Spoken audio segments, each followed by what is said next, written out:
Hi there. Carrie, can you hear me? Excellent. I can.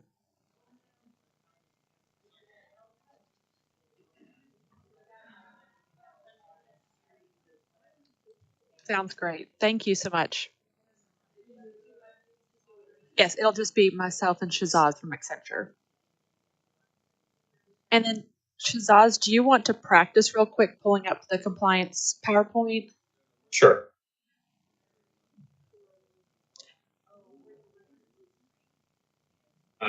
It says I can't share yet, but I think Lee had said that maybe he would pull up the sharing whenever it got to item 3.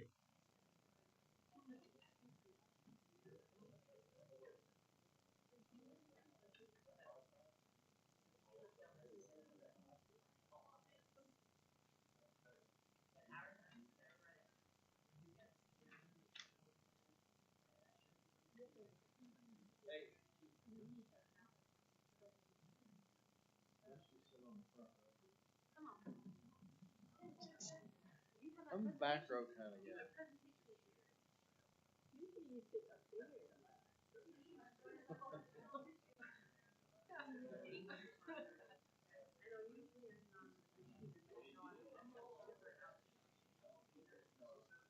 Okay.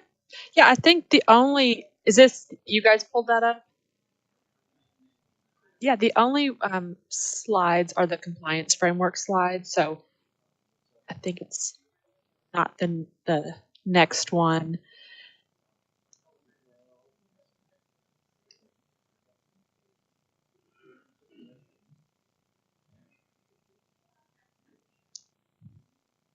Good afternoon, Don.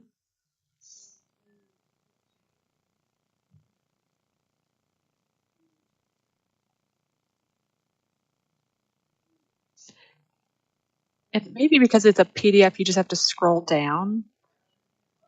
Yeah, there you go. So it starts if you scroll up one. Yep, that's where we'll start on the compliance.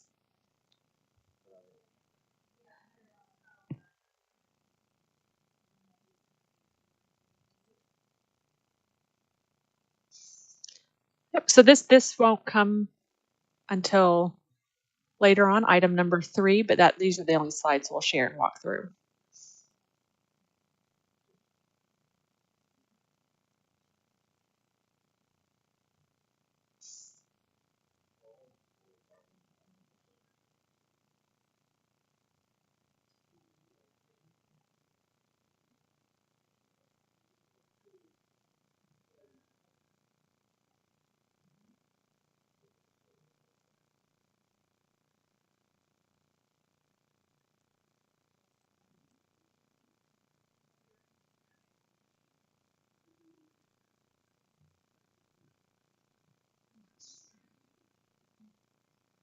Okay, we've got 1 o'clock. Let's call this meeting to order. We'll start with roll call.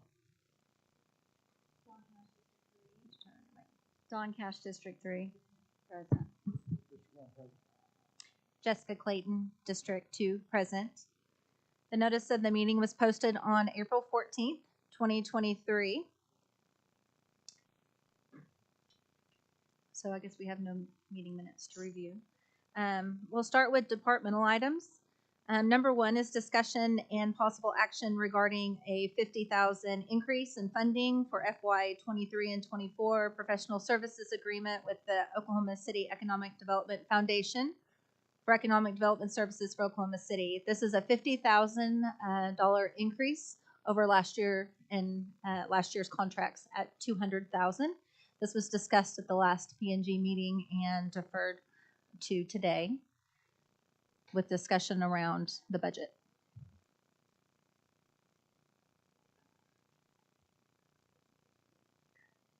Joe, in the meeting, Cody said that he was going to look at the past funding sources.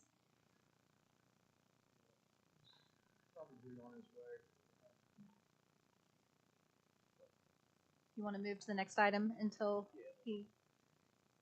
Okay, when we'll move to the next item.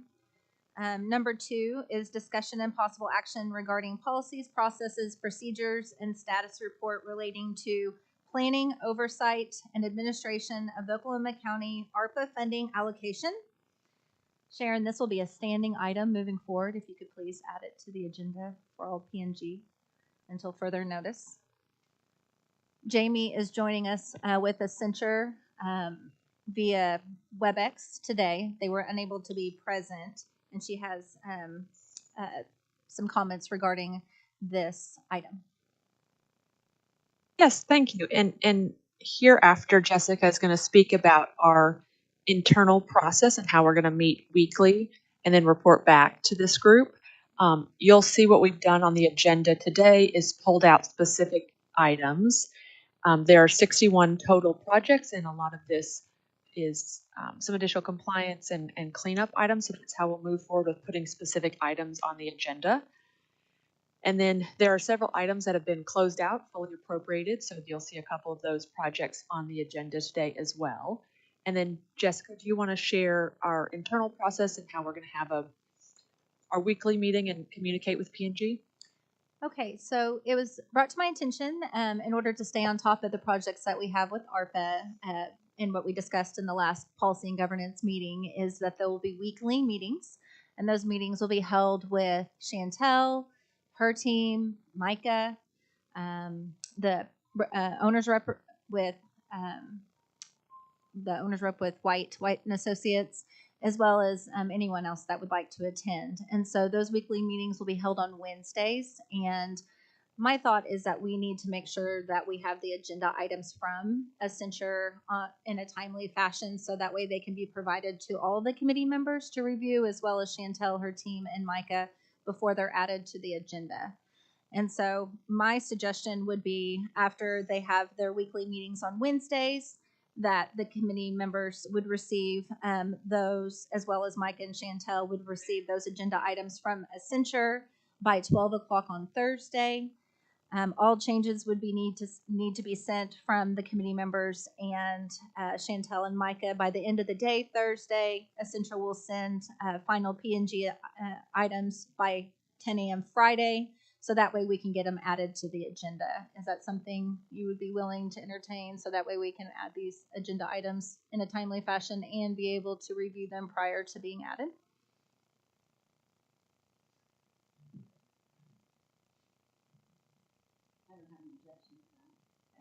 I just want to make sure we have some communication around how the agenda items and what will be posted to policy and governance regarding to what's provided by Accenture.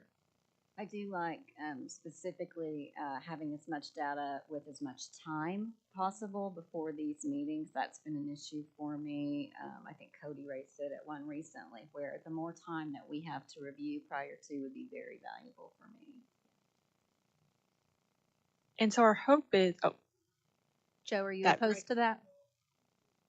Okay. Jamie, please proceed. And just to Dawn's point, to get information, our hope is you guys will have these standing on Tuesdays. We will meet Wednesdays and then have that information over to you Wednesday to review all the items before your next Tuesday meeting. And then they'll be placed on that Friday on the agenda.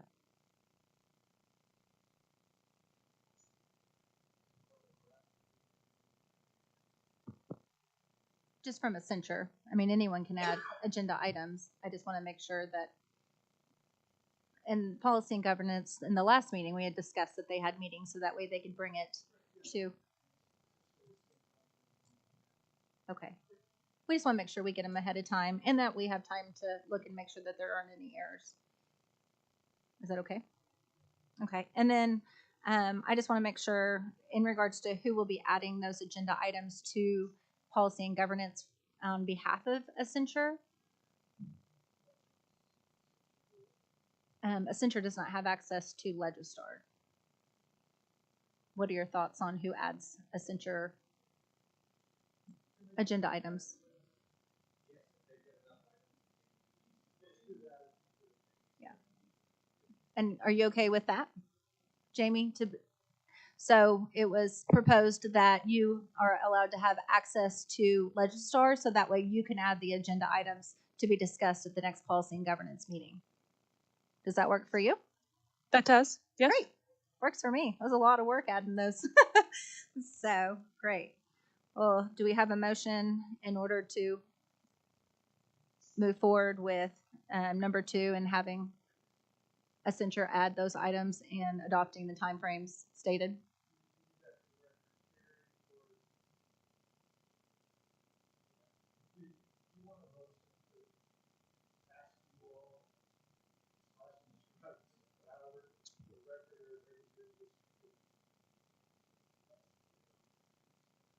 Can I have a motion? I motion to ask the clerk's office to grant Accenture access to Legistar for the purpose of agenda items for our policy and governance meeting related to ARPA. All in favor? Aye. Aye. I have to hit motion.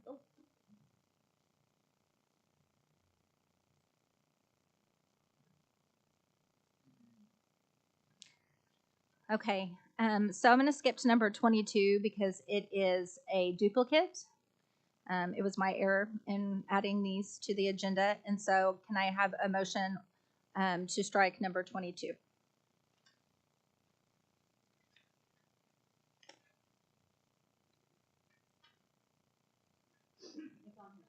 It's on here twice. I'll second. All in favor? Aye. Okay, in light of time, Chantel and Stacy have an important call, and so I'd like to move to number 5 through 31 to be discussed. So Chantel, will you please join us on the podium? Jamie or Shazaz can add at any time if they want to speak to this. The reason and the purpose for all of these items today from our status report meeting that we had on Friday was we're identifying that eligibility component of the compliance files. We want to make sure that all the I's are dotted and T's are crossed. So some of this is cleanup. Many of these items are to initiate closeout because whether it be a reimbursement or an expense, maybe the funds have been allocated, expended, and so now we can start the closeout project process and get those off of the list of open projects. The other set of projects here, which is a much longer list, are part of your eligibility is a rent justification or a detailed budget, and that you'll see repetitively throughout the items. Much of that information has not been collected from departments or provided, and so we are identifying that as a specific agenda item per project as requested by Accenture's, also the clerk's office, to delineate these specifically and then to provide specific direction in order to obtain that information in a timely manner so that way our compliance files are solid, complete, and then we can move forward with project management, moving forward with some of these complex projects. We can take questions individually on any of these, but a lot of them are very similar for project detailed budget, project written justification for those that it applies to, and close out on several.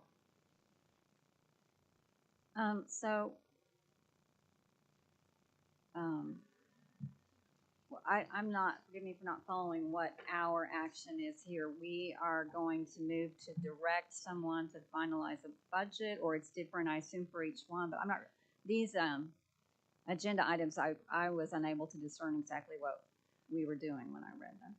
The appropriate actions that you could consider would be to instruct staff or even Accenture is what we're looking for, so that Accenture and the departments can get together, but they have a clear understanding of what is expected to be produced, and there's also an option for the board to determine a deadline for this to be completed by. Every department is awfully busy, but we have to have some of this information within the file in order to close out certain projects. This is all part of the process for requirements. So I've asked this a couple of times, and I apologize for still not fully following it. These are items that will end with P&G, or they'll advance to BOCC for action? I'm asking. I'm sorry, these Go ahead. these items are coming to P&G as the program manager for ARPA. And departments with Accenture are coming to this body for management of the program, for direction, for instruction, accountability in order to complete tasks in a timely manner. And that's what these items are today. This was the intent of having the status report meetings to bring these to the board more frequently. And so is, I'm unfamiliar, and PMO, is that a, that's PMO, not I defined believe, anywhere that I could is find. that is a term that Accenture uses in their framework. It's in the compliance framework, which we'll also review. That was, when was this? I think Basically, I think initially the framework was brought before P&G in October of last year. And so the definition is program management office, but essentially that's Accenture. That refers to Accenture. Oh, okay. We might, in the future, for a goal of everyone knowing what everything means, make sure to say that on the agenda. Okay. Sure, So not a PMO problem. is a reference to Accenture. Yes. Okay. So from what I'm hearing, the purpose of these agenda items, one, is to make sure that we have them added individually rather than one standing agenda item that talks about approved projects. Because in the past, we've just added week over, week, these are the approved projects, these are, status report. This will help the clerk's office be able to go back and look up by project number the status of each item that is on the agenda for purposes of where we're at in regards to the ARPA process. And so that's why they were added individually rather than all lumped into one standing agenda item. And these are the roughly 30 projects that still need information from what I'm hearing in regards to justification, budget, or just need to be reimbursed. Correct. And so what time frame would you propose in regards to giving everyone time in order to make sure they're focused on getting that information so we can move forward on those projects? At our meeting that we had on Friday with Accenture, we were informed that this is not new news, that departments are aware that these are needed information, and some of it may be able to be gleaned from the application process. I was proposing maybe 3 weeks, and I'm not sure if that's a long time or a short time for departments. It really depends on the project and the complexity of each project.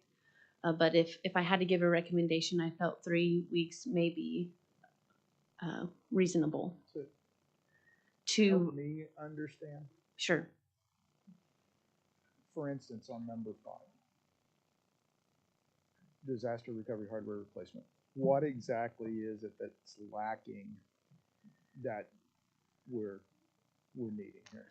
So for And this particular, has this software or hardware been bought Jamie can. help Correct. with that. And yes, Jamie, feel free to step in. On item 5, I believe that is a reimbursement.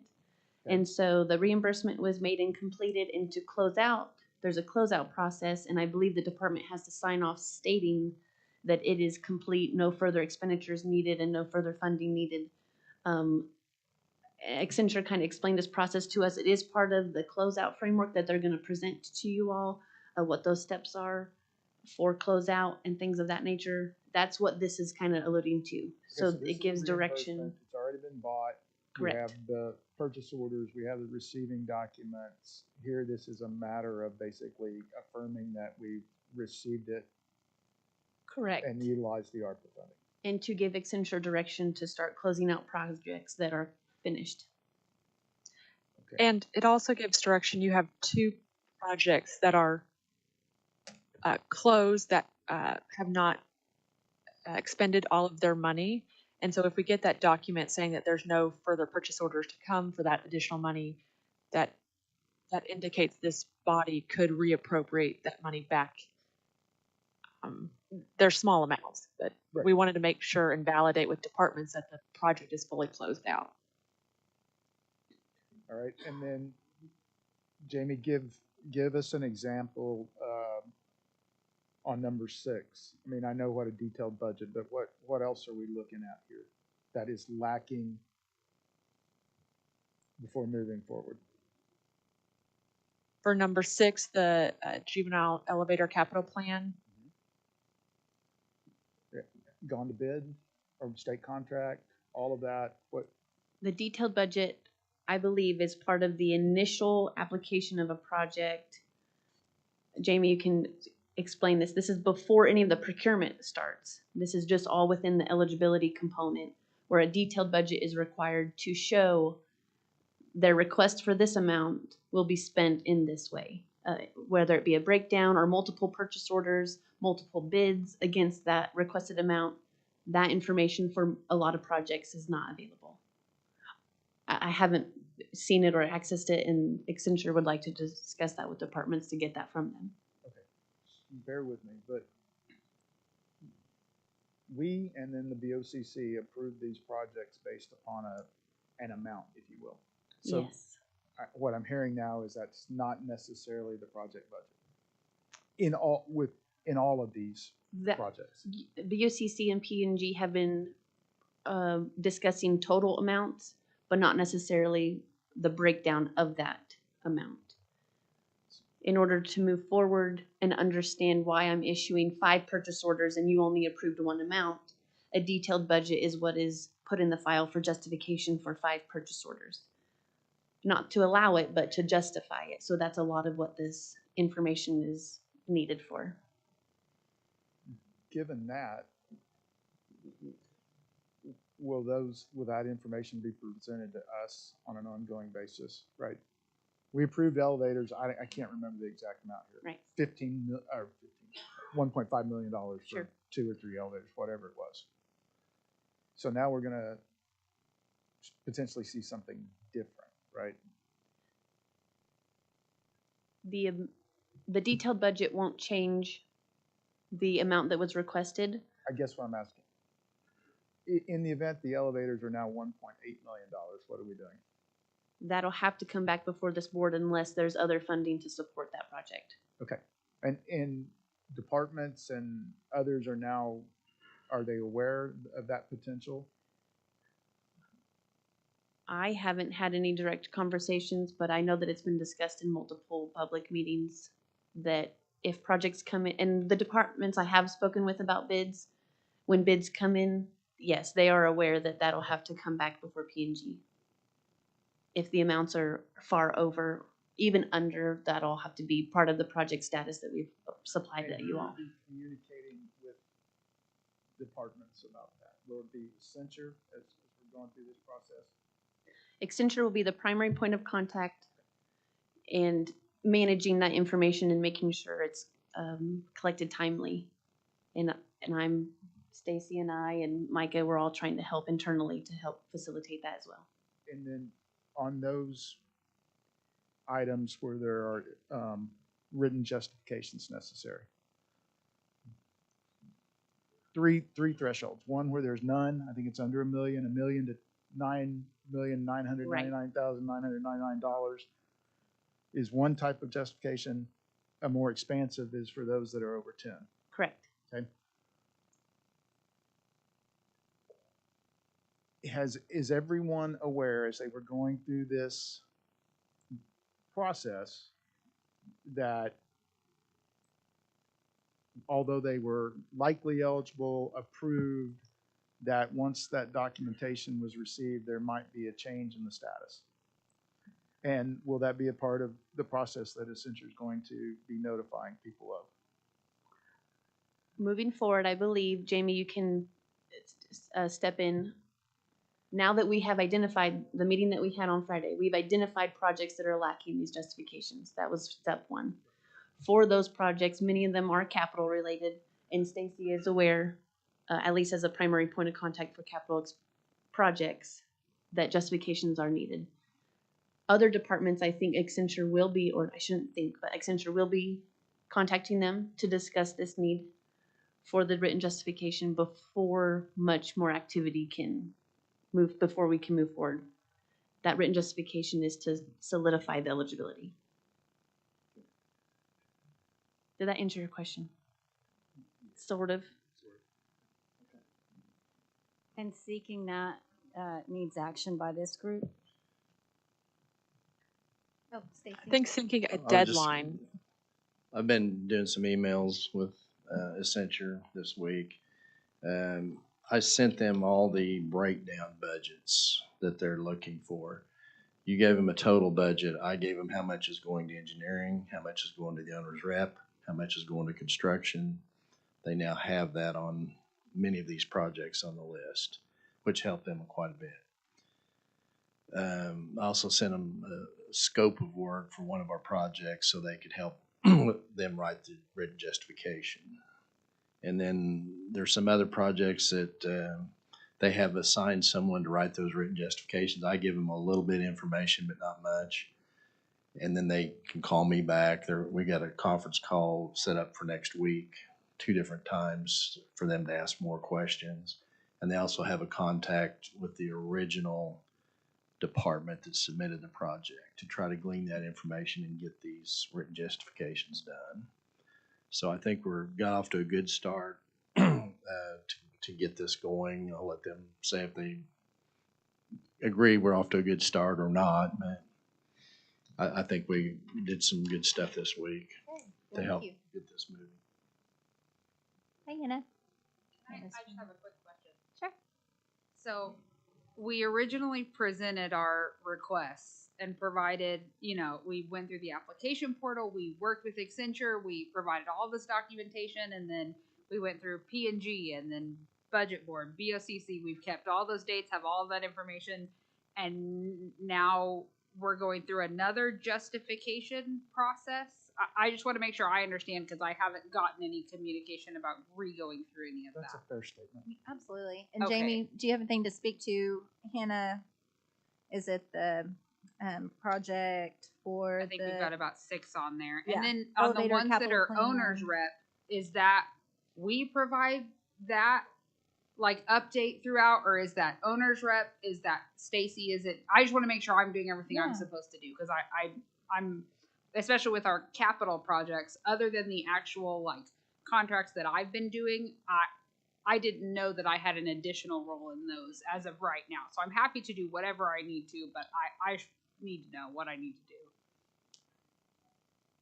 Jamie, did you Yes. hear So Hannah's question? Yeah, we've developed a template. This written justification is actually a form that you have to submit to the federal government when we submit annual reporting.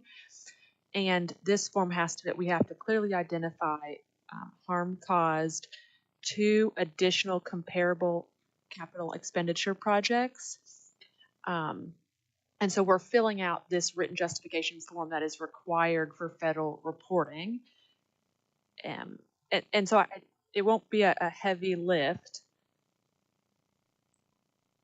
but that's what this justification is for. Because like on some of my projects, we are in the funding process now. So if there's going to be a question of if it's eligible or not, that gives me just a little bit of panic. Give me Perhaps an not. example. Is that just me? Yeah, no, well, I think, yeah. Give me an example. Of So what like you're talking we're in the process where we had our turnkey contract on for BOCC yesterday. Now there was a date change, so we're fixing that, but I just want to make sure we're not questioning eligibility. It's just additional paperwork we're having to fill out, about. There are right? some projects, from my limited understanding of all of this, there are some projects that are going to be almost pro forma. Mental health services is one of those things that is clearly enumerated within the guidelines. Right. Okay, the grayer areas are large capital expenditures. Okay. And so what I think is occurring is we are trying to go back and dot some I's and cross some T's before all the checks are actually written.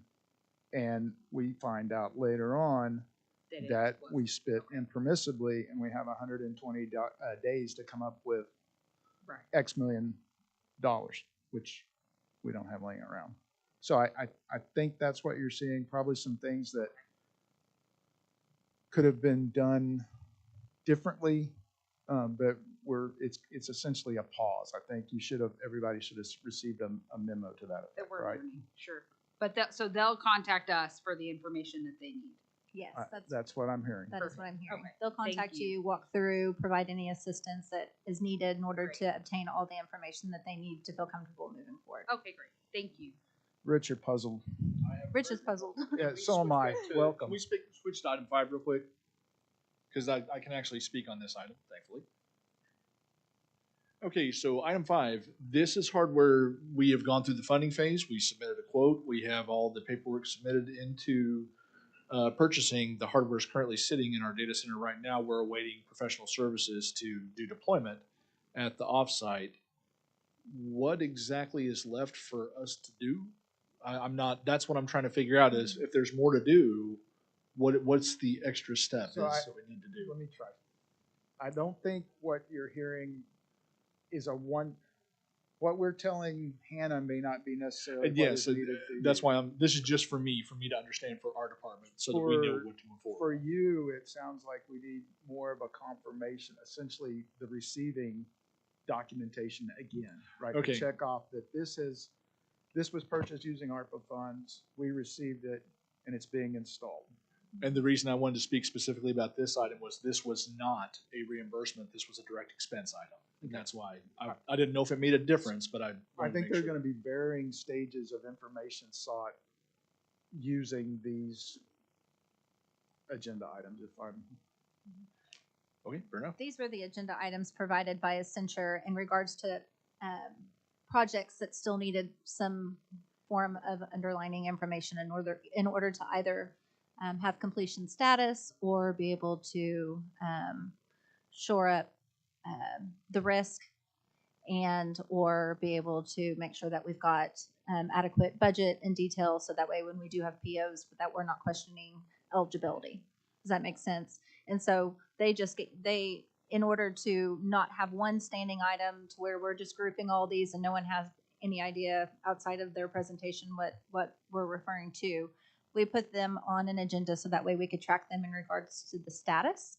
And so this is essentially just cleaning up the projects that Accenture has that have marked that there's still additional information. And then they were proposing a time frame of just making sure that we were getting that in a timely manner. So that way in the future, whenever we have policy and governance meetings, we can discuss what is the status of each item. So may I ask, if I may, without any Absolutely. impertinence or anything else, what changed? This is the first I've heard of this being required. I have would not speak to heard of this. Accenture on that. And we also, the next agenda item is to talk about compliance framework. And that also goes into play in regards to documentation from what I've read of where, and Jamie, you can fill it. Is Jamie still there? And I am happy to provide what additional paperwork Yes, is needed absolutely. as it is important. I just question what changed. We looked over all of the projects and saw that there was a lot of projects that were standing still that we needed to be able to move forward and feel comfortable in regards to the risk the county was taking. Okay, and the big thing for me is for my personal department, Mhm. all of the projects that we have put under ARPA were done. We've already implemented everything. And so for the IT projects that are all closed out, all it is going to be a simple closeout form that is going to go in the compliance file. And so it'll be we're actually going to talk about that in the compliance framework, as that was a new addition, so that when we get audited, which all of the federal funds are getting audited, we have a form that will say this project is complete, and it'll be a simple form that just says this project is closed out. Okay, thank you very much. Just like Joe stated, we're wanting to make sure we cross all the T's and dot all the I's. I want to thank you very Thank much you for your letting me in. questions. Yeah. Do we? On that, Jamie, is it maybe not more efficient rather than creating an agenda item and having people come and all chat about, hey, I need one more document? Is it not more efficient to email a person and say, if you could fill this out, we're done? Or that might be it. And that was what we're going to discuss in the compliance framework on the next agenda item, what that looks like, and they'll be contacting each one of the different departments, from what I understand. Is that what you're going to say? That I was just going to add the purpose for a lengthy agenda rather than direction for Accenture just to do it is I think we were under the impression that all these things would be handled by Accenture initially in the beginning. And even though I think they are working behind the scenes and doing a lot of things, this brings it to the forefront so we can kind of see it. There's a more direct status of each project. Joe, do you want to speak on Well, this? No, that statement raised a question in my mind. Wasn't all of this initially covered under the original scope of work in the contract? Yes, this is not new activity. This is not new direction that we're asking Accenture to do any additional services. This is all part of the original contract. The reason for this today and for reoccurring meetings is to keep the ball rolling. So a lot of times, a month between meetings, maybe there's a lot of activity with community engagement, and some other pieces fall lower on the to-do list, such as closeout, where there could be a remaining few $1,000s that needs to come back before the board for reappropriation, and it's this cycle Okay. to keep the ball rolling. Is that I thought I misunderstood what you said. I thought there was some question as to whether or not Accenture was supposed to do this, but the No, there is- contract indicates they are. Yes, there is no question whether someone should or shouldn't. It's just a matter of bringing it to the attention of the board, the status of projects, number one, so that you know where we're at on certain things, to make sure this body is aware that projects are done, are being closed out, certain projects are on hold, for what reason, you need to know that. Yeah. And also this gives direction to Accenture and departments so that they're aware. We want to connect these relationships better. Emails are happening and phone calls, some departments at least, and so we're trying to make sure that continues to happen, and that we have data such as an agenda to go back to and reference. I hope that's a You wanna, do you have good way to comments? explain it. Tag. Thank you. Joe, you asked a question and I wanted to have a chance to address it because it impacts us directly as far as whether or not these projects, our understanding was that they were approved, or that further down the line there would be something that might come up and disprove them, as the case may be. There are two items that passed through this board for recommendation for approval to BOCC and were then approved contingent on providing further documentation. We've gotten half of the documentation to them. They're waiting on a little bit more. I've been in communication with Accenture, primarily Danielle, who's out this week, letting her know sort of timeframes for that. We've been in steady communication about that. Every other project, and for our two newest board members, we had to fight, and there are several people in this room who can verify that, tooth and nail to get these through the initial verification process with Accenture. We worked with them in this meeting. We worked with them outside the meetings. We called and had virtual conference calls. We prepared PowerPoints. We did all manner of things to get them the information that they said they needed to provide justification. So it is our understanding that only the two that were referenced when they were passed by BOCC as being contingent upon further documentation require further documentation from our department. BOCC is the governing board, not Accenture. Once BOCC has approved it, I don't understand how Accenture can come back and disqualify that approval. Especially since in two situations, they very specifically said these two items are contingent upon further documentation by the department. I can't speak to all the other departments and if any of the other ones were made that way, but if you specify something in one situation, it seems to go forward that if you didn't specify it in any other situation, it doesn't hold in that situation. Jamie, what are your thoughts on that? And I apologize, I can't see who's speaking, which projects these are. I'm with the sheriff's office. So the two projects that were contingent were the salary and benefit reimbursement for our general fund employees. And that's what they're still waiting on documentation on. The HVAC process for our Midwest City substation was one of the very first projects that was approved. It's absolutely allowable in the legislation. And then I can't remember now what the other one was that they asked for information on yesterday of me before this meeting. So I just wanted to make sure that you all had that information. I appreciate the history. Yes, we Yes. we are new, so I do appreciate that, and definitely can have Jamie or Danielle get a hold of you in regards to any questions that you may have, and any other information that they may feel that they need. We're just trying to making sure that we've got, like I said, everything covered, and that we're assessing risk. And it sounds like you've done all your due diligence. I think we have, but we're still on this list as them needing additional information for projects that I know aren't completed yet. Yeah. So it can't So just if you be the could, closeout Jamie, form. please reach out and address any of those issues. We'd appreciate it. So Yeah, absolutely. And I know for the sheriff's office, some of that was just for financing and purchasing so that we make sure we have that information. And then for salary and benefits, it was more filling out the documentation that can go back to the, so that funding can go back to the county. And that was information we'd already provided, and have been working with them on getting the sort of the final things cleared up. And to your point, the issues of the wording of it perhaps make it seem a little bit like they're sitting back waiting on the departments, and that is not necessarily the case. And I just wanted this board to know that. thank you. Any other comments in regards to these agenda items? I may just have one, hopefully as a form of comfort to departments. There, right now, at least with the projects that were reviewed in our status meeting on Friday, eligibility is not changing. There's no take back of a project that has been approved by the BOCC. This is just to complete our file, because there was eligibility and BOCC has signed off. There's just some missing documentation that Accenture and our office, being the record holder of the compliance files, we just wanted to make sure that we have all that documentation.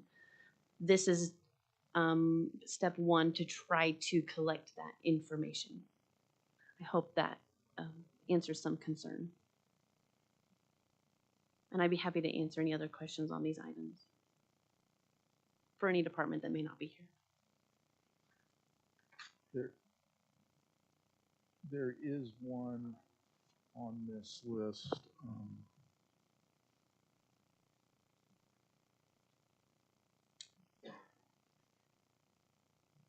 We talked about it yesterday, I think it was, in infrastructure, and it's this fourth floor remodel.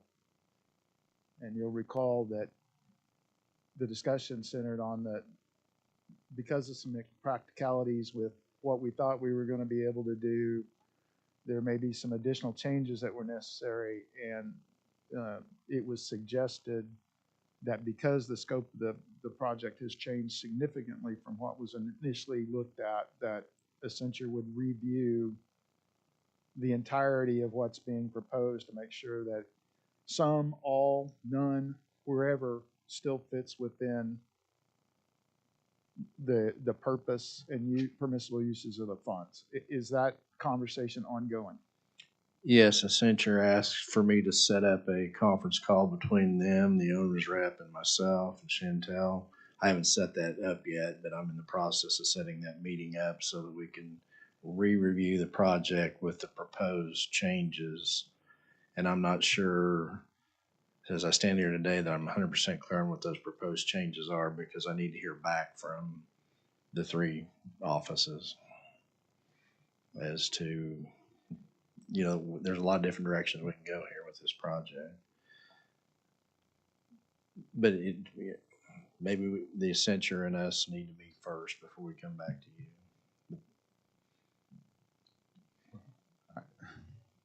There's been a lot of dominoes talked Right, about, exactly. right? Encompassing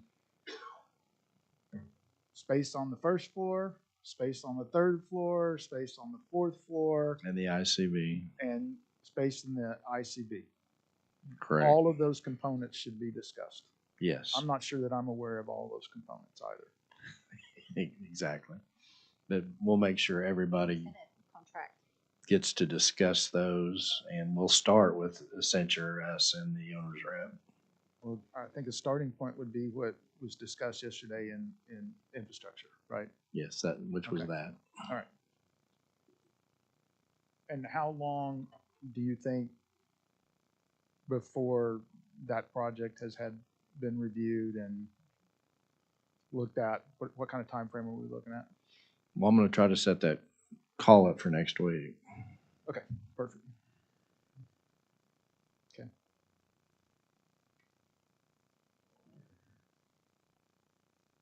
Jamie, do you have any other comments in regards to these items that are needing information?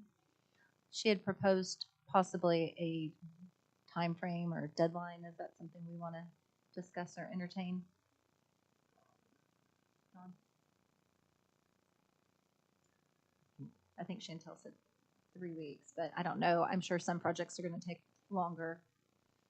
We could just, what are your thoughts?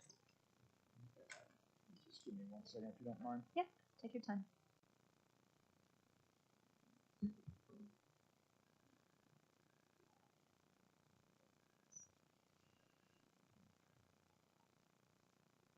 Is the discussion to do a deadline per item? Chantel, Obviously, like with the sheriff's office, they don't need a deadline because they turned everything in from what I can tell, but I mean, I don't know as much about these items as you all do, so I don't know what needs 30 days versus 2 or. This deadline will directly affect what is currently on hold right now. Like we're kind of on a holding pattern for a lot of purchase orders and forward movement on some projects. If a deadline needs to be made per project, I think that's acceptable. Or one goal, a deadline that's a goal to meet that we have as much possible so we can keep many projects moving. A lot of the closeout documents will be rather quickly. 3 weeks is probably more than enough time. For some of the other documentation, especially these capital expenditures, written justifications, they'll take quite a bit of time to complete. May not make May 9th or 3 weeks or whatever time frame you may consider. The goal of having that in the agenda items was for discussion on at what point does P&G want to see movement? At what point do we need these projects to be done and to be moving forward? And how do we communicate that to everybody? So I don't think a blanket time frame works. Maybe what Don was getting at. Some of these are relatively easy. You need some paperwork from Rich to close out a file. Others are more extensive.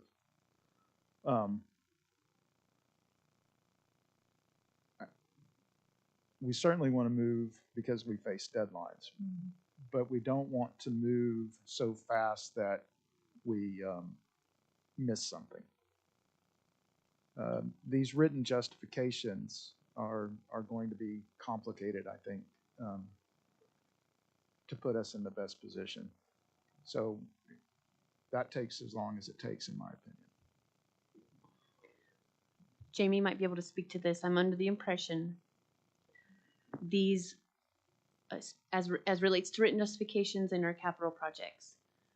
Those written justifications are essential for our owner's rep to be able to do their work as we prepare bids and go out soliciting and to move forward on these projects. But if those are incomplete and those are necessary for the owner's rep to do their work, then the owner's rep's off on a bad start already. So, I didn't know if a deadline for those would be helpful. right, yeah. And Chantel, I get it. I agree. know you're doing the best you can, and I appreciate that. Just giving you the opportunity to talk it out. Right. The issue is, basically what we did was we tentatively green light a lot of stuff that people think, oh, it's a done deal, it's done. And then there's a lot more detail on the backside that perhaps should have been addressed at the beginning. Sure. And Yes. so now we're trying to put a pause in place to make sure that everything is in order and we make the best decisions possible. Yes. So is that right? That information is new to me. We've tentatively greenlit a lot of these projects, and now we're documenting them because you kept using the phrase risk assessment or something along those lines, and that is news to me, or I've missed it. So that is part of what we're still doing, Jamie, is we're having people turn in documentation and doing a risk assessment. We on the did an tentatively greenlit- we did an eligibility analysis where we looked at, was this eligible? So all these projects are eligible. That's been done. But for the compliance files and specific documentation, we need to collect things that all go in this compliance file. So more what we're doing is we're collecting documentation, things that we have to do for reporting, making sure we have a detailed budget. So that makes sense to me. If you're collecting documents on and supporting what we've done, or here's what we plan to do and we've done it, long-term compliance, those are all different things than a risk assessment at this time. We've completed the initial eligibility analysis on these, and those haven't changed. Those were completed absent. My primary concern is the capital expenditures because they are the largest ticket items we have to date. And those were completed absent the written justification. So I think you would have to review the written justification and be comfortable with that language that it would meet what Treasury's looking for in order to go forward. And that's kind of what I'm talking about. And these aren't approved by Treasury. It's a risk to the county and items that don't have a strong justification. Because we could fund it and they can say, actually, that's not approved under rule. And that's why justifications are important in assessing budgets. So that's the risk assessment, is that it's going to be clawed back? Is that what you're referencing? The concern. So I think she's saying there's some additional risk to any capital project because you have to justify why a capital project was necessary and how it met the harm and how you compared it to two other alternatives. So they want to make sure that you're really thinking about capital expenditure and you really thought through that. So we're making these documents really strong cases for the county to show all the thought that went into getting these approved. To limit the risk of a clawback, correct? Yes.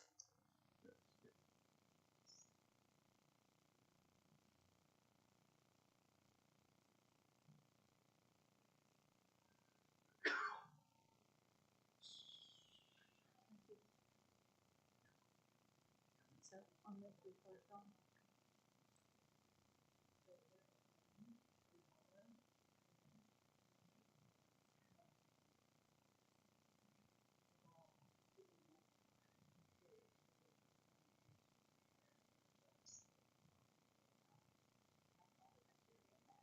and that's again, this is a straightforward.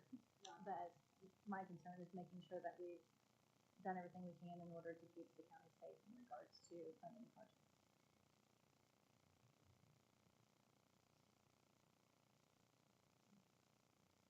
I think the main thing is just making sure that we're staying on top of projects and that we're closing them out so that way we can help Chantel and her team and Micah and Accenture make sure that, you know, we're keeping movement and that we're staying on top of statuses.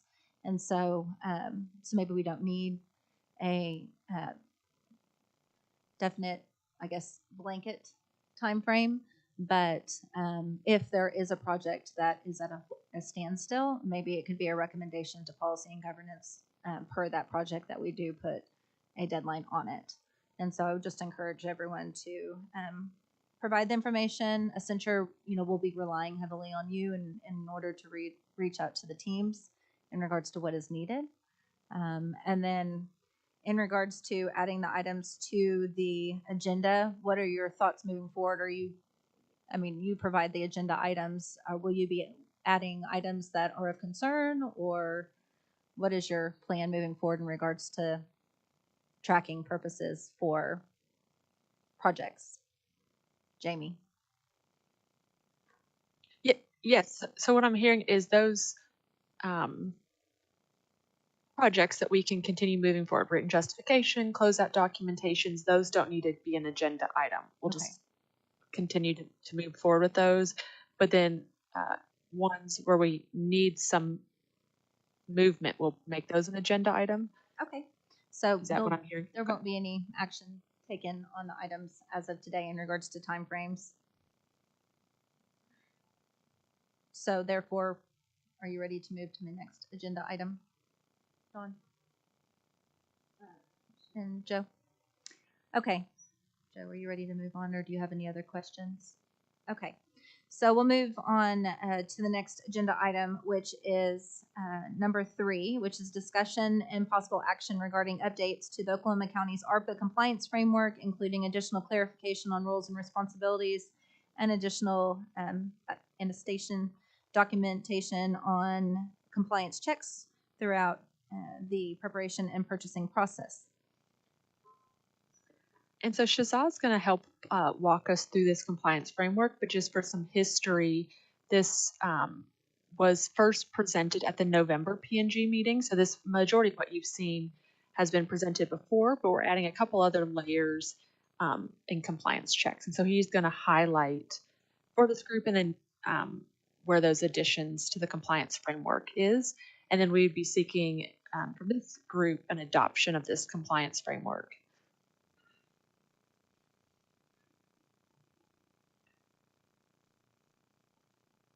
And there we go. Yeah, I'm not sure. Is the screen sharing just yet? It is. Okay, perfect. And then will you put it in presentation mode? Thank you. There we go. As Jamie mentioned, we have presented this compliance framework before, and so we're only presenting some of the updates today. It was presented initially at the November P&G. And so what we're presenting today is primarily some additions for clarification, some of the things we were just discussing along with the other agenda items in terms of additional documentation and additional clarity for what will go on throughout the process. And so this particular workflow was presented at the November 15th P&G. The only section that we'll be discussing some updates to here in the workflow is this preparation step, where we will be collecting those detailed budgets that were discussed earlier. Sort of what that will look like is project departments will send us, the PMO team, detailed budgets, including line items of all intended purchases, so that we can review every purchase that is intended as part of a project to make sure it's eligible under ARPA. We will include those budgets in the compliance file. We have a compliance shared OneDrive with the purchasing department, and so we will be capturing the budgets in there to keep everything together for documentation purposes. And we'll be including those budgets in the compliance reviews that we are conducting. The compliance file currently, and will continue to be so, is compiled by the purchasing department, and then we provide a review to ensure that everything is compliant, and we do our compliance checklist and add that to the file. And so the budget, the detailed budget will be part of the checklist going forward. And this budget review will need to occur prior to the requisition and prior to any purchase order proceeding. That would be for all projects. And then on the other side here, for capital expenditure projects, we want to introduce some touch points to ensure that all capital expenditure and construction projects are continuing to proceed in the with the initial project intent. So as the project was intended when approved by VOCC and when the eligibility analysis was performed. And so as there are different purchasing activities, whether that's hiring an architect, going through the design, procuring construction materials, we'll have touch points with projects, with the project departments to ensure that everything is still in line with that original project intent. In order to document that, we put together an attestation, which I'll show on the next slide a little bit of what that'll look like. But it's also an attestation form that we have included in the appendix of the framework. So we have it included in the framework. And so everyone will be able to refer to that. What the attestation will look like. Sorry, my slide is not forwarding. There we go. The attestation form will have a section at the bottom for all these different milestones for the projects, whether that's going through hiring an architect, having to do additional purchase orders for construction materials, approving the design. Whenever the project gets to these phases, we'll have touch points with the project department to discuss and review and make sure everything is still in line with the project's initial intent and with eligibility under ARPA. We'll have the project department or the owner's rep provide a signature attesting to that, and then we on the PMO team will review that and also provide a signature, so we're documenting all these different milestones. Similarly, Jamie mentioned, for example, for closeout, we will use this attestation form to show that our project has closed out as well and have that continued documentation. So those are the most significant sort of updates to the framework. And then on the next slide, for each of the steps in the compliance workflow, we have added a table to document roles and responsibilities just to make that a little bit more clear. And so it'll show who all is involved, what departments or committees, whether they have a lead or supporting role in that particular step of the workflow, and then what their specific responsibility is. So example here is from the project authorization step. Project departments identified and submitted proposals. We evaluated them for eligibility under federal requirements. P&G reviewed and recommended those proposals, and then VOCC decided whether a project will move forward with authorization. So we have a table like this added for each step that's detailed in the compliance framework. A couple more things, but are there any questions so far?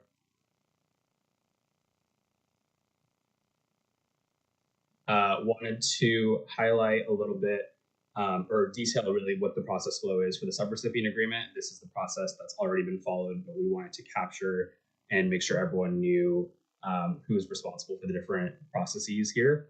So once a subrecipient risk assessment has been conducted by our team, we will draft the subrecipient agreement and send it to the assigned P&G sponsor. The P&G sponsor will obtain review and approval from the DA's office. And once that approval is given, we'll submit it to be considered on the VOCC agenda. If the project is approved by VOCC, or sorry, the subrecipient agreement is approved by VOCC, both parties, meaning the VOCC and the subrecipient, will sign the agreement and we'll have the P&G sponsor facilitate that process. As the county does with all signed contracts now, the county clerk will store that agreement according to their processes, and we'll also send it to our team so we can store it in the shared OneDrive between the purchasing department and our team. And then last updates to the framework, we just added the reporting timelines. There was already a section about reporting, how reporting will be conducted, who will be responsible, and how information will be gathered for that. But we wanted to add the specific deadlines that Treasury has put forth for the reporting, or for the reports. So those are all the updates to the compliance framework. So from what I understand from Accenture is that the compliance framework was discussed, but it was never formally adopted by the Policy and Governance Committee. And so that was before my time. And so do we need to formally adopt these processes to the way we initially, and then as they make changes, bring it to Policy and Governance?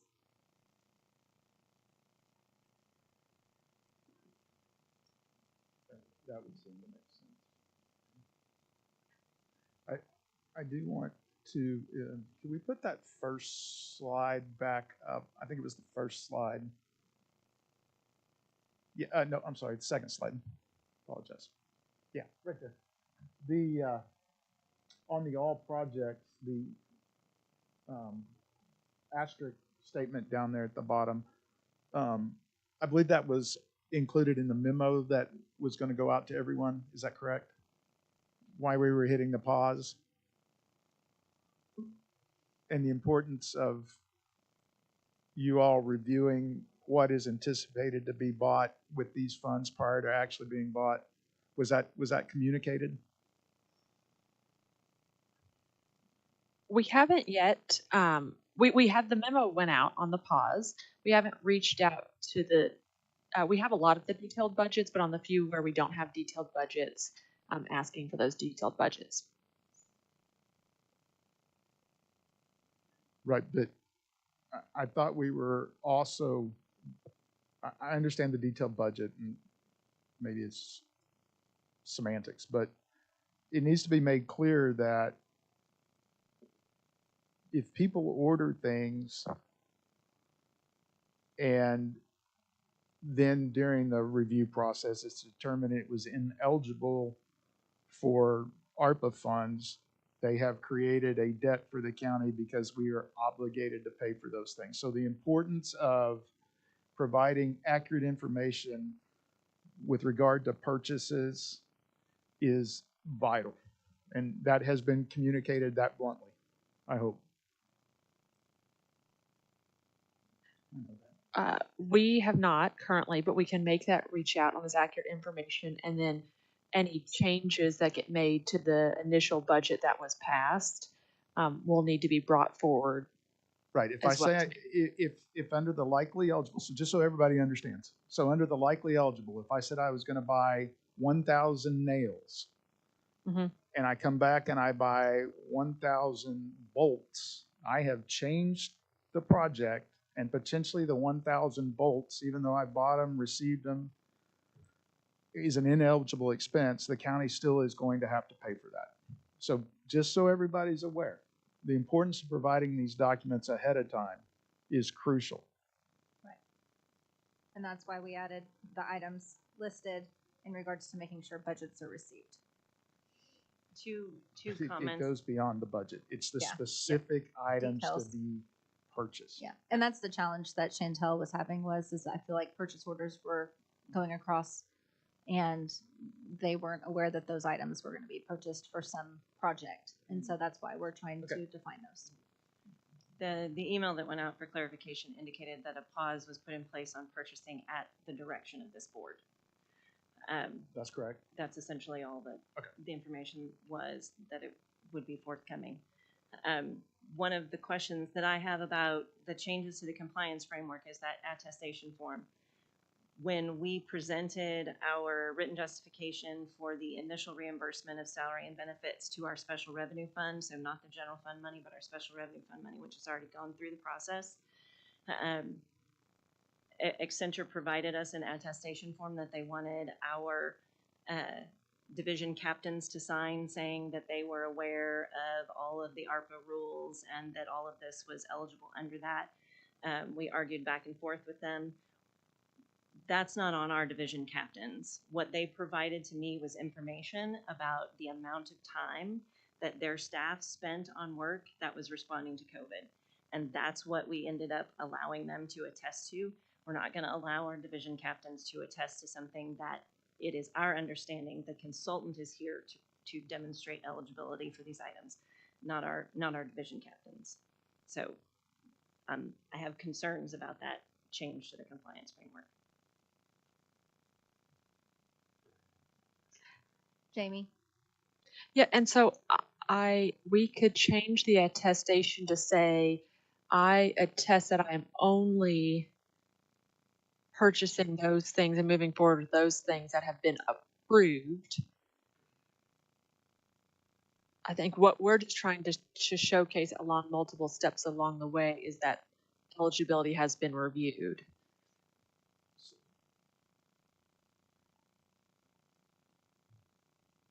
On the salary reimbursement aspect, the attestation would essentially be that those officers or individuals work those hours for which reimbursement is being sought, that the duties were significantly altered as outlined in the federal regs or the act, right? Correct. Okay. And then the concern, again, Andrea, I'm sorry. The attestation was very broad, and so we adjusted the language, and Accenture accepted it so that it was the division captains attesting to the amount of work that was done and the percentage of change that was due to a response to COVID. Not these individuals are not the subject matter experts on the final rule for ARPA. They are attesting to the work that their people do and how much of it changed as a response to COVID. And that's all we allow them to attest to. Yeah.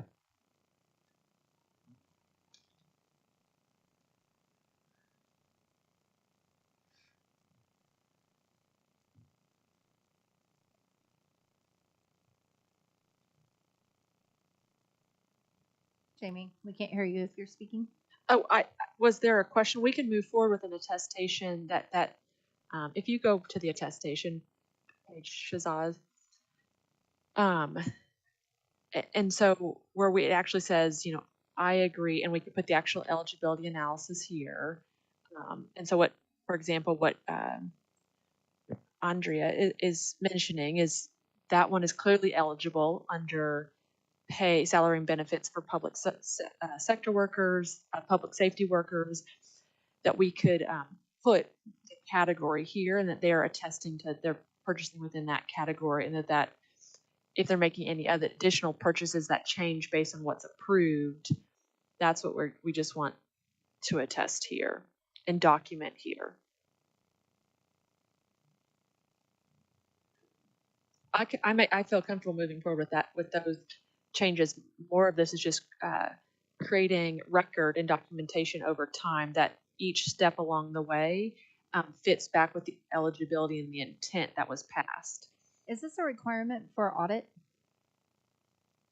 No, this is more internal documentation. David? Yeah, speaking to eligibility and documentation, that first statement there, I as a department head have no problem attesting to the fact that any purchase that we make, excuse me, with allocated ARPA funds meets the intent of our project as approved by the VOCC. But then that's where the period needs to go, because I'm not attesting to the eligibility under ARPA, as that is a responsibility of Accenture. And that's why we're spending the money to have them on board to verify that for us on behalf of Oklahoma County. And that's a discussion that I'm catching as well. So that part, I as a department head am not going to attest to the eligibility under ARPA. I can certainly attest to the fact that a given purchase is in alignment with the intended project. Yeah. Okay. Yeah, so we'll change that language to the intent, list out the intent of what the project as it was approved.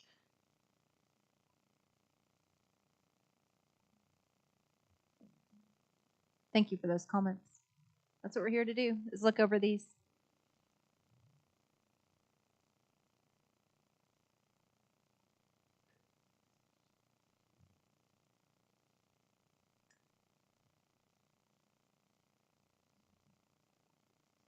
And more what this is to create as projects are evolving and changing, making sure that there's documentation along the way, that something else that maybe shifted is being documented, it still fits the intent of what was approved in the eligibility analysis of what was approved.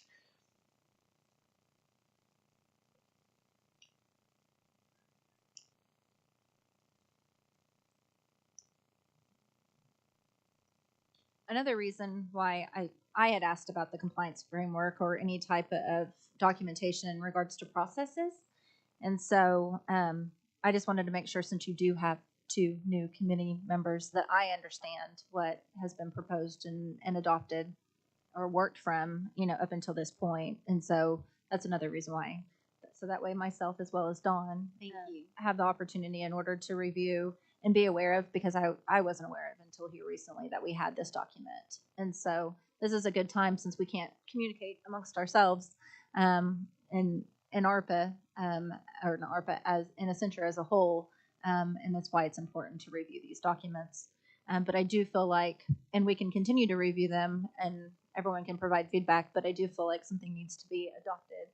So that way we know what is expected moving forward, especially if they're asking for forms to be completed and filled out for a project by departments.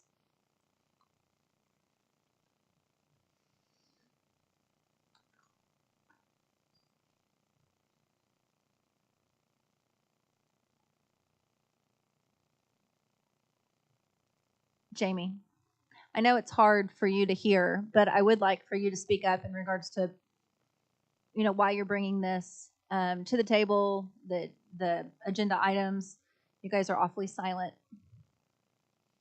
Yeah, I apologize. Sorry, the mics don't pick up everything. I know it's hard to hear, and we wish that you were here in person, but Yeah, thank you. I apologize. We were trying to have someone there and we had a last minute, and I'll be there in the future. I feel like we're making up for, questions that are being asked, and I just want to make sure that as Accenture, who we're paying as consultants, are here to help address why we're bringing this up and why these agenda items have been placed on the agenda. Absolutely. So additionally here, if you'll go back to the flow chart, Shazaz, on the preparation stage, what I think we're also trying to support as additional items come before purchasing, to make sure that, we gave our initial check on the compliance, you were going to buy A, B, C, D, and if anything gets changed, let's say an architecture plan gets changed and we originally approved a document for eligibility analysis for people to be spaced out.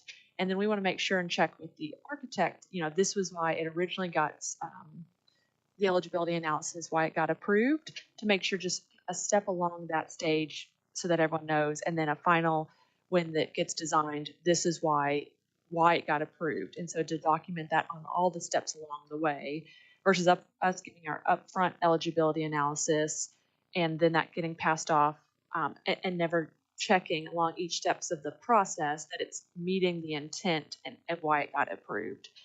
And so that was something in meeting with both purchasing, felt that would be a good documentation to have in our compliance files to show as things were getting purchased or things that have multiple steps along the way, that we had that documentation. And so it's just an additional layer here in the preparation phase. And then also as we were meeting, we didn't have a closeout. We had a closeout in our compliance file, but thought it would be good also for the departments to say, I'm fully done spending these funds. I realize I'm fully done spending these funds, and to sign off and say that this project is fully closed out. And so adding that line in the attestation form.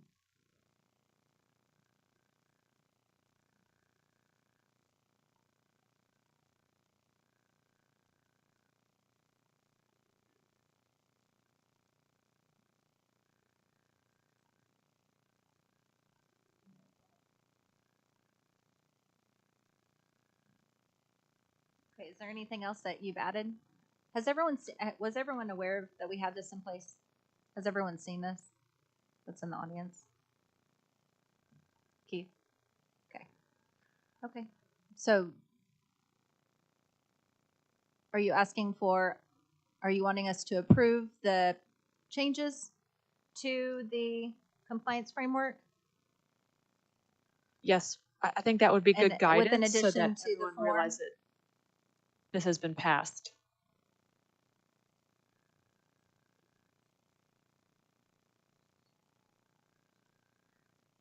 Joe, what are your thoughts?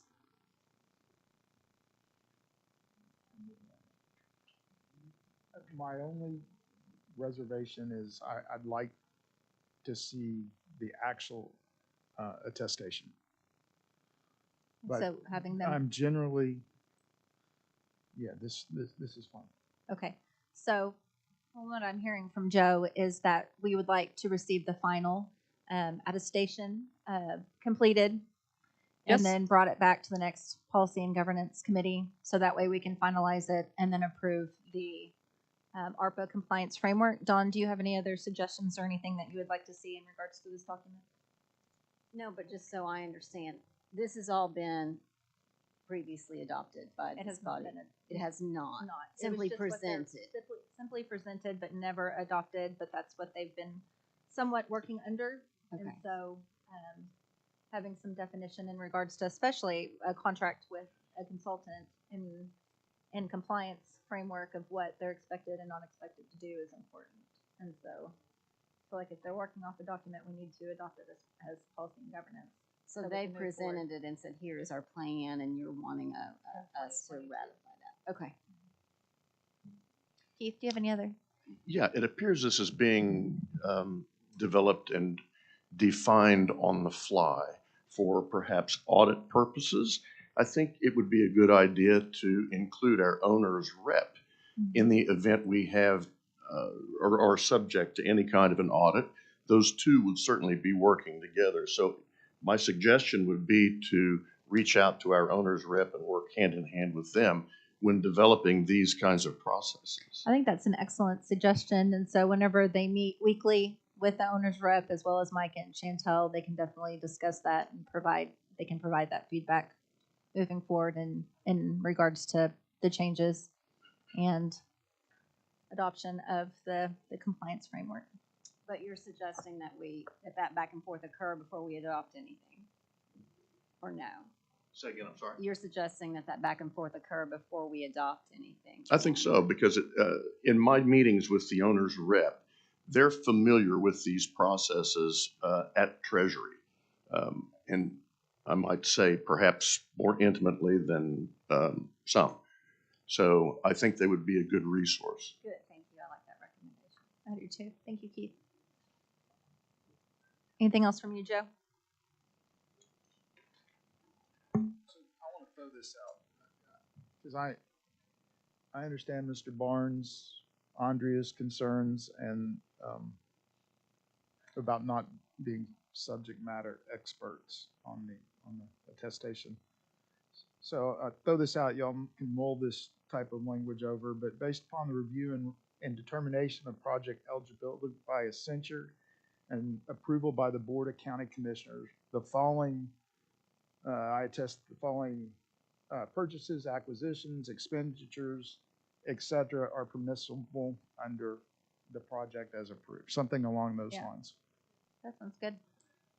You got that? Yes. Okay. Do you guys feel good about those that are present today? David, Andrea, Hannah? Jamie, and you heard to meet with the owner's rep? Okay. Yes, thank you. And I do want to, this document isn't being changed on the fly. It was something that was presented back in November, and some of these are minor changes just to capture another layer. So purchasing feels comfortable, finance feels comfortable. So I did want to echo this document isn't being significantly changed.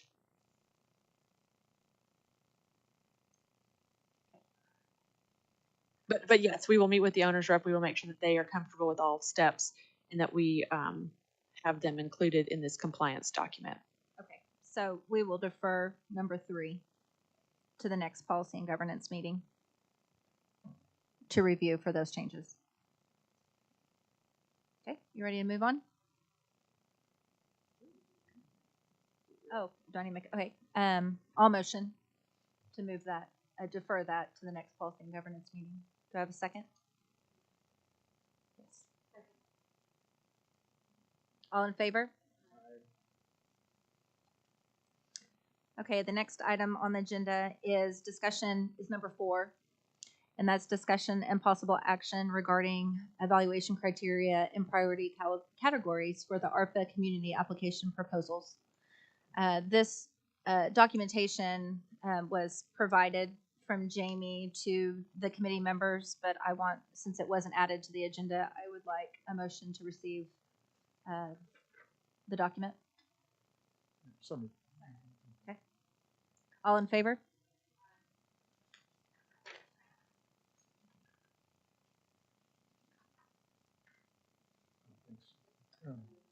Oh, Get like a Attention. 10-minute recess, please. yeah. So Joe has asked for a 10-minute recess. We'll be back in, do I have to do a motion for that? Thank you. I'll second. All in favor? Aye.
I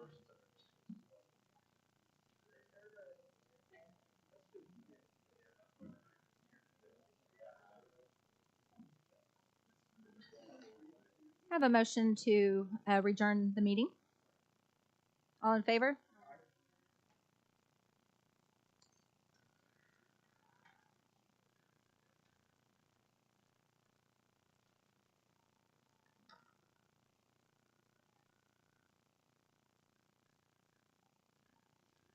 Anything else you want to discuss before we move on to? Okay. So before we left, we had a motion to receive the SLFRF Community Projects Recommended Scoring Criteria. This information was provided to us this afternoon. And so, Jamie, this is new information to us, so if you could please start Walk on, through this? Yeah, walk through. Yes. This was an initial scoring criteria we sent last Wednesday after the P&G meeting. I did make a modification yesterday and sent that out around adding some more weighting to project capacity. And you can see because we are looking at a significant number of parts in the application around organizational history, their audit history, their accounting, uniform guidance, a significant amount that we asked around how how risky they are going to be because of their familiarity with federal funds, added more weighting towards the capacity. And then because we were also scoring demonstration of need, which was a similar as project evaluation because we were looking at the project description, I deleted that section. And so those are the modifications based on the scoring criteria that was sent last Wednesday.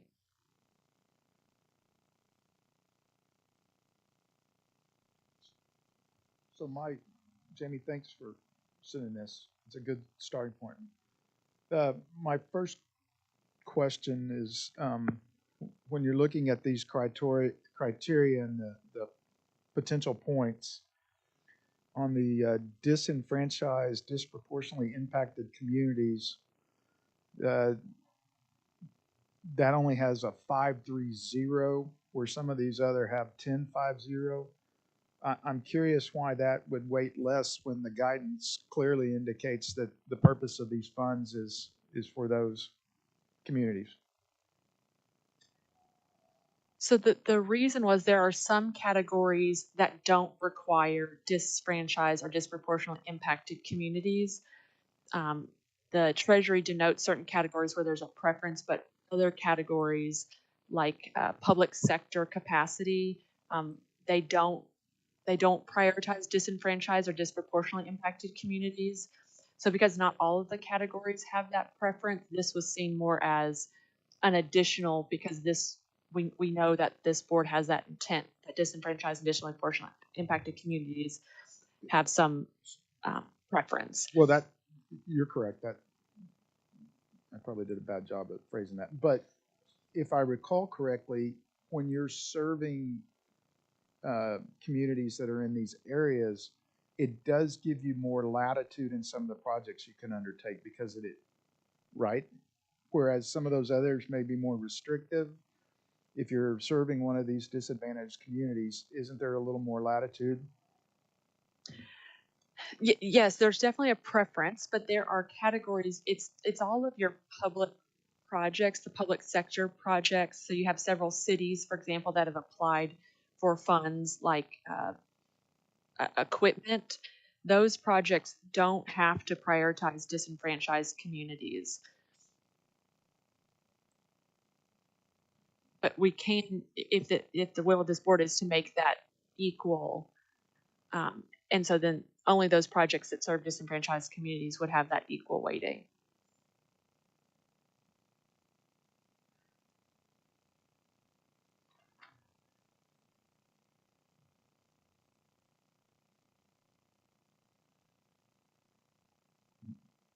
That would certainly be my preference.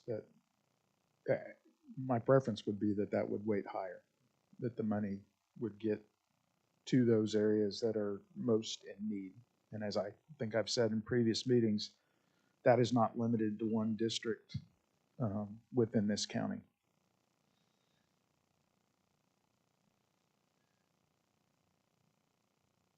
As Joe said, this is a good start. I'm not going to be ready to like make a up-down vote on any of these suggestions or tweaks today, but I appreciate hearing from Jamie as to the overall concept and where we're going. Are you making a motion for the next meeting? I'm happy to do that if she's done, but if there was anything more that she wanted to present, I wanted to hear from her. Do you have anything else to present other than this is the criteria? This is the scoring criteria, and if there, last week there were some categories that were not a priority. If there's any additional categories that are not a priority or are a higher priority, to make that.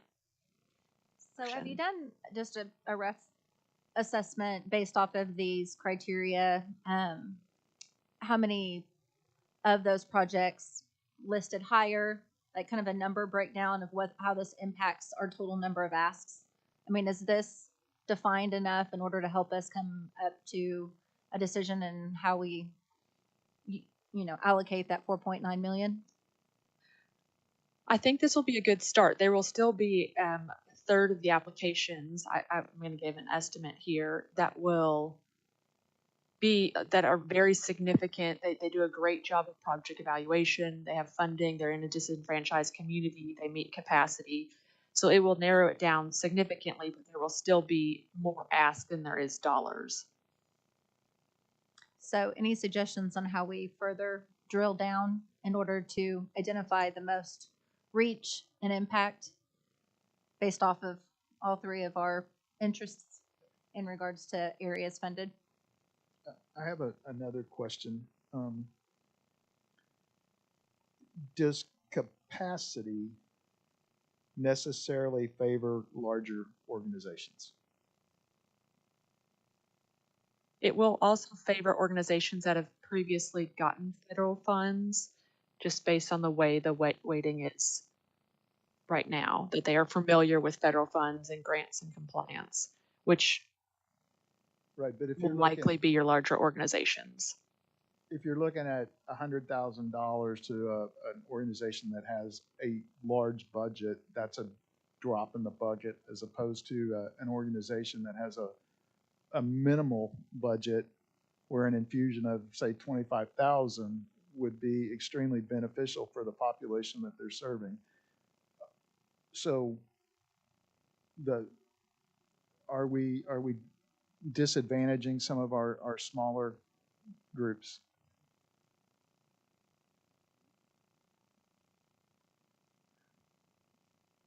We should also entertain a floor and a max in order to possibly narrow down the number of applicants that we have.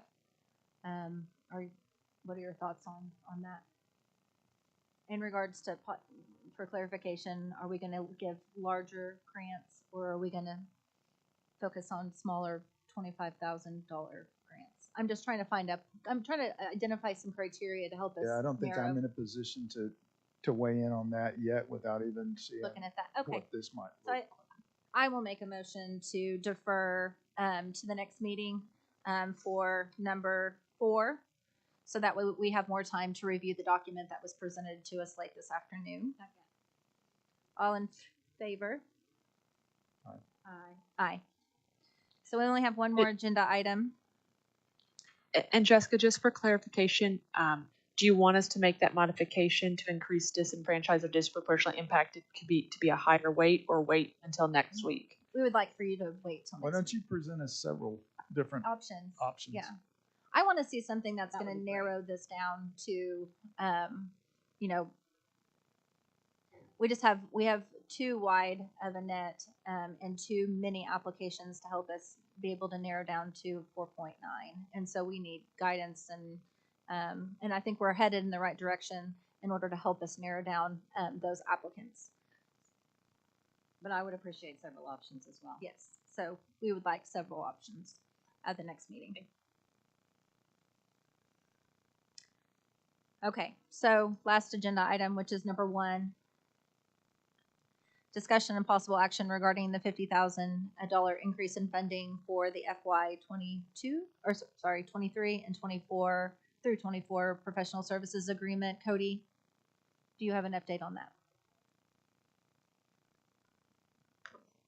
You said you would attempt to try to identify the past funding sources, and I think we had said it's been general fund, it's been general fund / economic development, it had been residual bond funds. It was out of the And- scrap metal bond funds. All of that money is gone. So Was there one other bond fund used?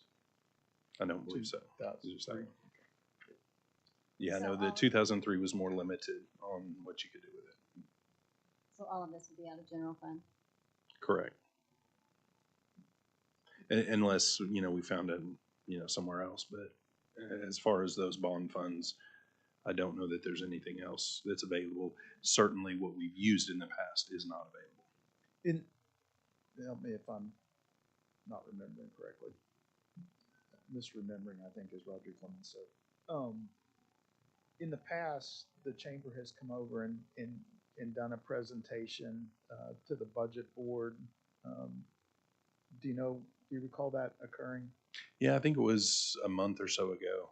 They came, I think you were I was out on out. vacation. Yeah, they At- came over. At that time, was the possibility of an increased contract amount discussed by the chamber and the budget board? Ultimately, it's a budget board decision in that they have to provide the funding. Yeah, I don't recall whether they mentioned the increase or not. Jeff came to our office. Yeah, my he's first talking about week though in the meeting. in I don't BT. know that Okay. Jeff mentioned it in the BOCC meeting. Something they have in kind of the same light of conversation, something that they have proposed is having the elected officials as well as their chiefs come out for a tour, so that they can see the impact and of what the dollars have been able to provide. Is that something you believe that you would be interested in doing? And if so, I could definitely arrange for that tour. I think that's something that all three of the offices can probably arrange. They all have contacts over there just Okay. so that you don't violate open meetings. Yes. So, Well, I'll let them know.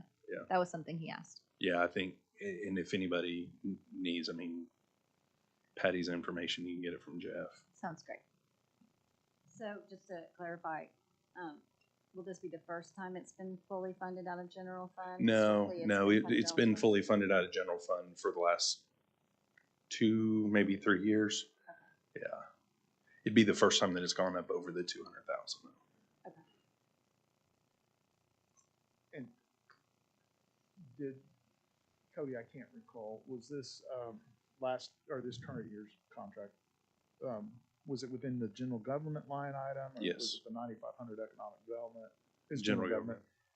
And as you guys are looking at the budget for general government, did you discuss an increased amount? Were you aware of it at the time? What was? Yeah, it was discussed preliminarily. I think we felt it was premature to talk about an increase with not knowing what direction BOCC wanted to go. So if BOCC wants to move forward with a $250,000 contract, then we can look for that extra $50,000. If BOCC is not interested in moving forward with the $50,000 increase, then it wouldn't be necessary for us to look at that. But we are taking the general stance of a standstill budget, moving forward until the September supplement. However, we are looking at individual line items that have to be fully funded, that there might be an increase requirement on July 1 and making some small modifications to budgets. Since this group has no funding, really, The reason why it's on this agenda is Cody asked me to place it. Right. Yeah. it's So- understated. I think what's appropriate here is for you guys to, decide whether you want to make a recommendation or not to BOCC. Ultimately, it's BOCC's call whether they want to enter into a $250,000 contract for next year rather than the $200,000. Yeah, I think given the importance that Tinker, the aerospace industry, Mike Monroe plays in our economy, it's a small investment in going into protecting and enhancing The issue is, do we have the funds Funds. available? And that's where it falls to your group. So if you're looking for a recommendation to ask BET to see if they can find the money, then I'll make that motion. Is that what you want?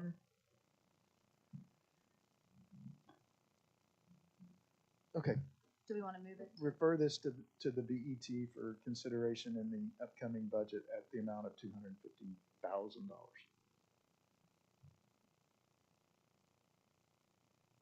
I'll second. All in favor? I Aye. Do we have any citizens' participation? I'm sorry?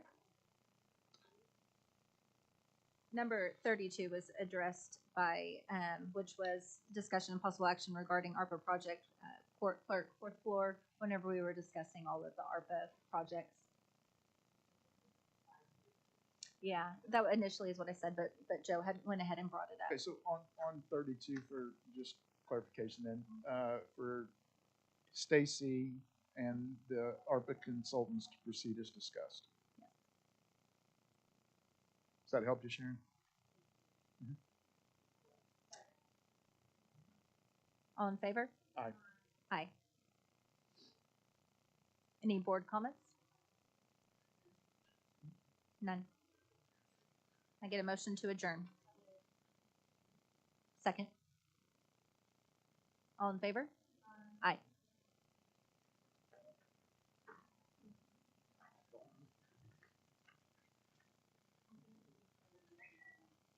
Oh, you're welcome.